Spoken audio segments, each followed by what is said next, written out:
अस्सलाम वालेकुम। आज हमारे साथ मौजूद रिफात साहब जो कि प्रोफेशनल लॉयर पैनल के प्रेसिडेंट के लिए उम्मीदवार थे और जो कि इलेक्शन जीत चुके हैं। इस जीत की खुशी में आप क्या कहना चाहेंगे, क्या आपके तासुरात? सबसे पहले मैं अल्लाह पाक का शुक्रगुज़ार हूँ कि उन्होंने मुझे सुरखरू किया।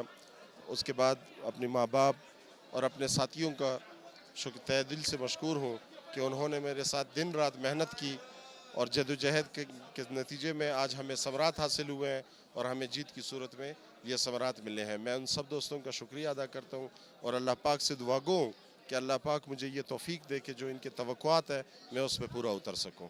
अच्छा, क्या मसाइल हैं ये प्रेसिडेंट के जो हैं आपके ओहदे के, उसमें आप किस तरह से बेहतरी ला सकते? इंशाल्लाह हम कैबिनेट जो है हम मिल बैठ के कुछ चीज़ें डिसाइड करेंगे।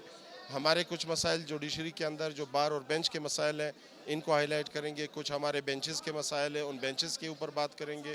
कुछ हमारे बेंचेस को परमानेंट करने के कि वहाँ पे परमानेंट बैठ जाए उसके मसाइल हैं। ये इसके साथ साथ जो हमारे माशरती हमारे सूबे में जो मसाइल हैं हम इंशाल्लाह उन सब के ऊपर कोई ना कोई लाएमल बनाएंगे और इंशाल्लाह आइंदा के लाएमल के मुताबिक आगे काम करेंगे।